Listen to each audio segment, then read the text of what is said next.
L'équipage graie la voile sur l'antenne, à l'aide des rabans d'envergure appelés matafiants et des rabans d'empointure.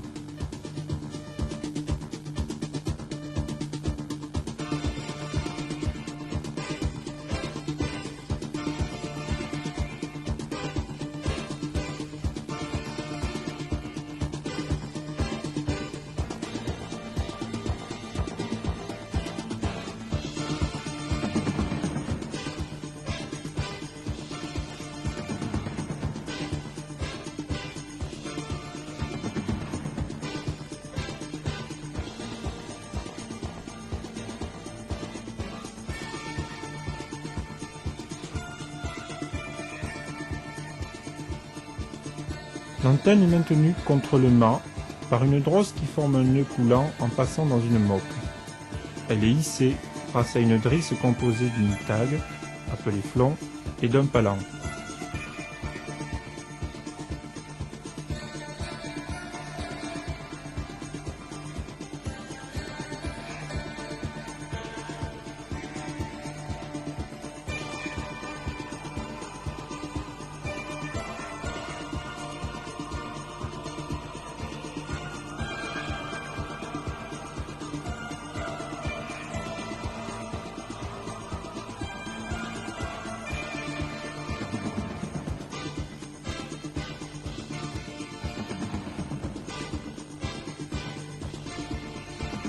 Maintenant, la voile est prête pour être envoyée.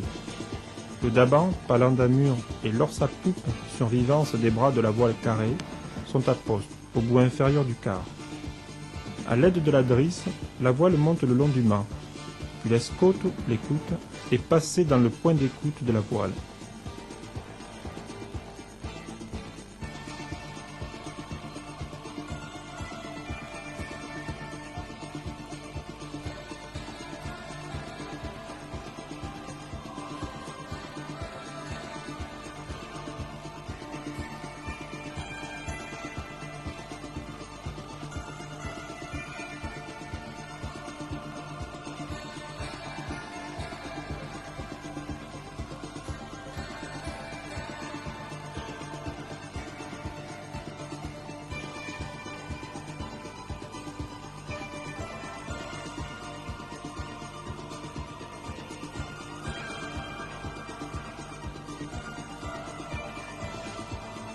Une des particularités de la voile latine est de pouvoir orienter le centre de poussée vélique exactement où l'on veut.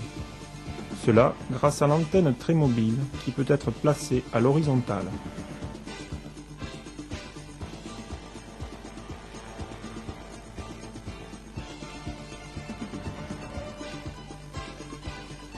Nous pouvons observer l'aisance d'évolution de la bête à une allure proche du près.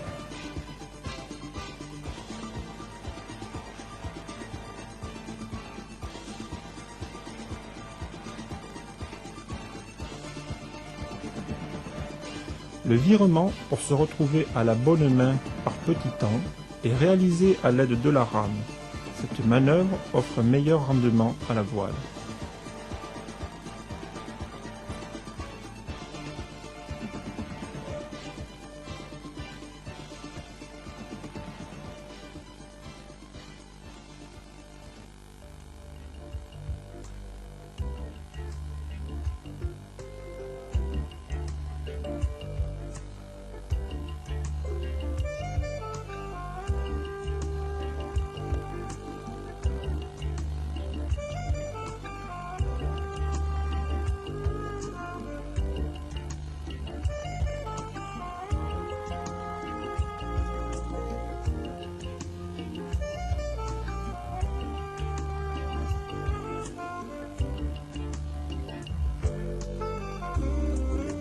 La manœuvre d'affalage de la voile est faite pour retendre l'envergure sur l'antenne, en déplaçant les matafiants et en étarquant au raban d'empointure sur le pêne.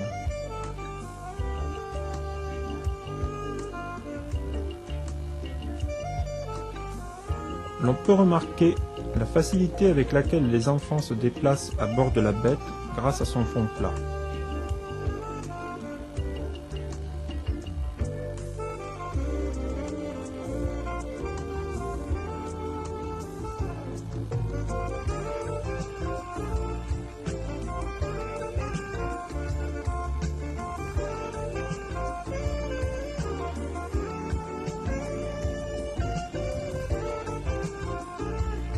La prise de décision au sein de l'équipage, sans adulte à bord, débouche sur un virement dont la coordination a été établie avant, lors de la discussion.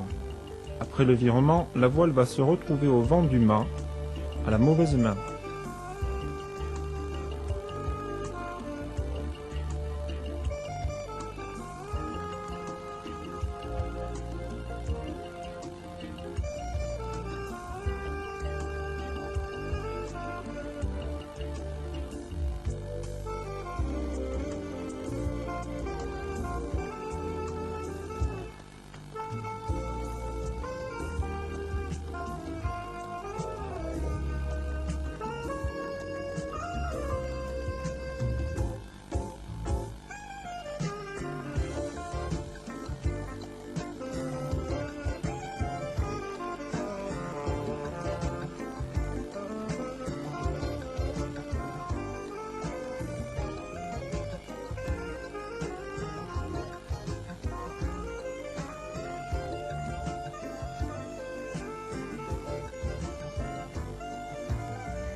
Cette manœuvre, le gambillage de l'antenne par l'arrière du mât, permet de remettre la voile à la bonne main et demande une bonne coordination des équipiers d'avant et de l'équipier qui s'occupe de l'écoute.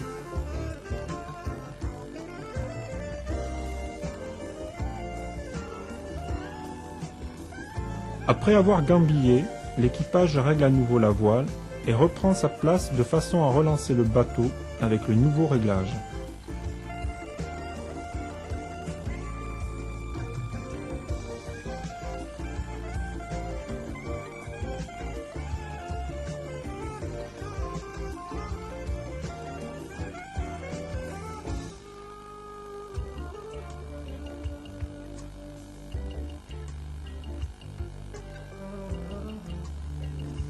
L'équipage rentre au port à l'aide des rames et de la voile. Ceci est un aspect caractéristique de cette navigation traditionnelle.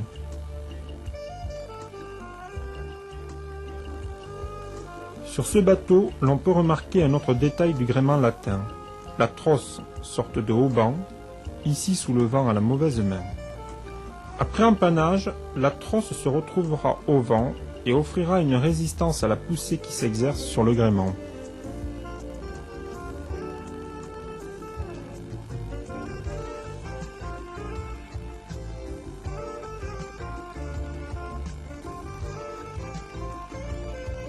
Au début du virement, sur cette barque imposante, l'action de la rame aide à passer plus rapidement le lit du vent.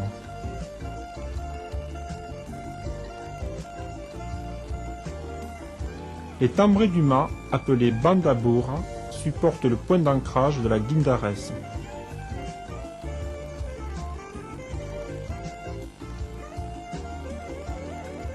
La guindarès est un palan à 3 ou 4 brins dont la poulie inférieure est frappée sur le pont à l'aide d'un cordage ou d'une chaîne.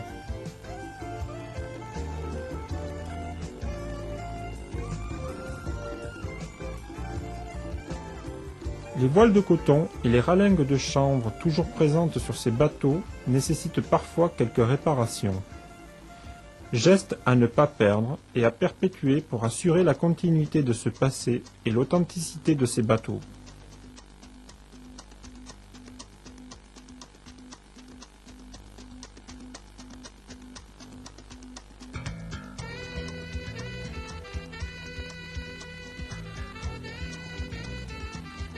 Lors de la prise de riz sur cette grande voile, les hannets de riz ou matafiants seront frappés sur l'antenne avant de hisser la voile.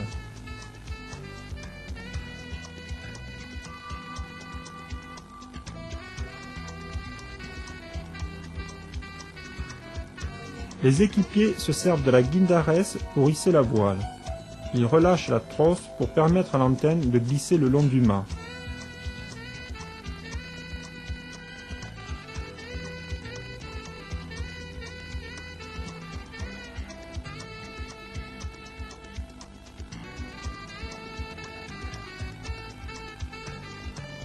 Bord à bord pendant la régate, 2 barques catalanes dont on peut apprécier la vitesse au portant.